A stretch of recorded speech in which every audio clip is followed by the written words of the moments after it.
السلام علیکم دوستو، میرا نام ڈاکٹر اسد محمود ہے۔ 80 گز لمبی، 50 گز چوڑی اور 30 گز اونچی 3 منزلہ کشتی تھی جس کو بنانے میں 100 سال لگے تھے۔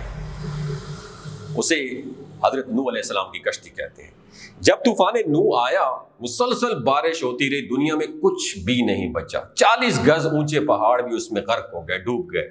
اللہ تعالیٰ کی طرف سے حضرت نوح علیہ السلام کو یہ حکم دیا گیا کہ آپ کشتی تیار کریں۔ بس کمال یہ تھا کہ حضرت نوح علیہ السلام اس ملک میں تھے جو افغانستان کی طرح ایک لینڈ لاک کنٹری تھی، جہاں سمندر ہی نہیں تھا، اور وہاں پہ حضرت نوح علیہ السلام کشتی بنا رہے ہیں، اور لوگ روز گزرتے ہوئے ان کا مذاق اڑاتے رہے کہ آپ کشتی بنا رہے ہیں۔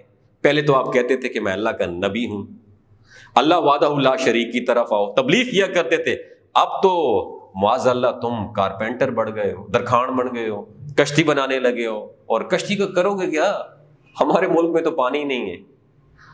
لیکن حضرت نوح علیہ السلام کو اپنے رب کی طرف سے آرڈر تھا، پہلے تو آپ نے اس کو بنانے کے لیے، کشتی کو بنانے کے لیے ساگوان کے درخت بنائے، اور 100 سال لگے ان درختوں کو بڑا ہونے میں جتنی لکڑی کی ریکوائرمنٹ تھی۔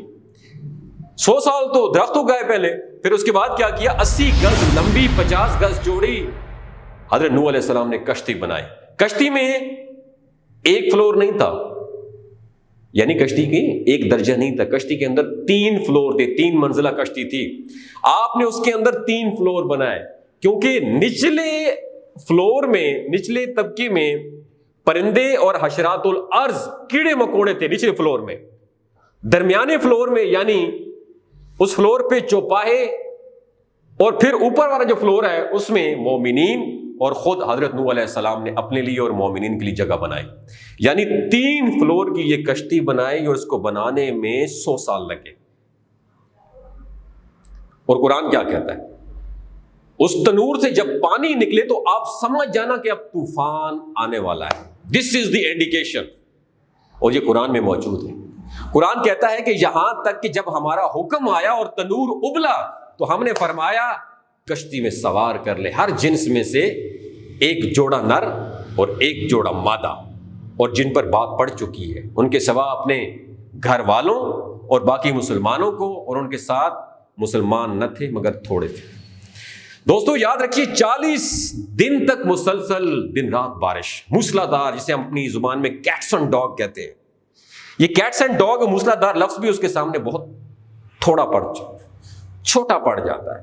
بارش اتنی ہوئی کہ زمین جگہ جگہ سے پھٹ گئی، اور زمین کے اندر سے بھی پانی کے چشمے ابلنے لگے، اور اللہ اکبر، اتنا پانی کہ 40 گز اونچے پہاڑ بھی اس میں غرق ہو گئے، ڈوب گئے۔ یعنی دوسرے لفظوں میں دنیا میں کچھ بھی نہیں، ککھ بھی نہیں بچا۔ پوری دنیا میں پانی تھا اور بڑے بڑے پہاڑ بھی ڈوب گئے تھے۔ اب ایک کشتی تھی جس میں 80 مومنین تھے، اور جانوروں کا، پرندوں کا، چرند کا، درندوں کا، حشرات الارض کا ایک ایک پیر، ایک ایک جوڑا تھا۔ یہ اللہ کی شان تھی۔ جب طوفان آیا اور آپ نے سب لوگوں کو اس میں سوار کیا، تو آپ کی ایک بیوی تھی جس کا نام تھا وائلہ، وہ کافرہ تھی، اور آپ کا ایک لڑکا تھا، بیٹا، جس کے بارے میں کہتے ہیں کہ وہ اس میں سوار نہ ہو سکا، اس کا نام کنعان تھا۔ یہ دونوں کشتی میں سوار نہ ہوئے، بیوی وائلہ بھی نہ ہوئی، کافرہ تھی، بیٹا کنعان بھی نہ ہوا، اور یہ دونوں طوفان نوح میں غرق ہو گئے۔ ساری دنیا غرق ہو گئی۔ پانی اور موجیں کیسی تھی؟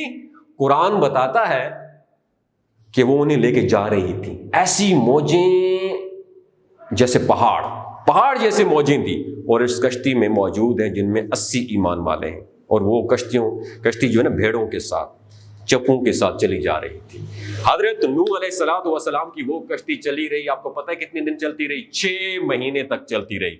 یہ کشتی اسی طرح پانی میں چلتی رہی، اور سنو، اس وقت جو خانہ کعبہ کی زمین تھی، یہ کشتی وہاں پر بھی پہنچی۔ کعبہ مشرفہ کا 7 بار اس نے چکر لگایا، طواف کیا۔ اس کے بعد یہ کشتی ایک پہاڑ پر جا کے رکی، اور یہ پہاڑ بھی، اس کا نام کیا ہے؟ جودی پہاڑ۔ اس پر علماء نے بڑی پیاری بات لکھی ہے کہ اللہ پاک نے ہر پہاڑ پر ایک وحی فرمائی۔ حضرت نوح علیہ السلام کی کشتی ایک پہاڑ پر ٹھہرے گی، جب ٹھہری تو پہاڑوں نے تکبر کیا، مگر جودی پہاڑ نے بڑی عاجزی اور انکساری اختیار کی۔ تو اللہ تعالیٰ نے اس پہاڑ کو یہ شرف دیا کہ حضرت نوح کی کشتی جا کر وہاں روکے۔ اب اللہ تعالیٰ کی طرف سے حکم دیا گیا، کس کو حکم دیا؟ زمین کو، کہ اے زمین جتنا پانی تجھ سے چشموں کی صورت میں نکلا ہے وہ سارا پانی تو پی لے، اور آسمان کو آرڈر دیا کہ بس اپنی بارش بند کر دے۔ اب پانی گھٹنا شروع ہوا، طوفان ختم ہو گیا۔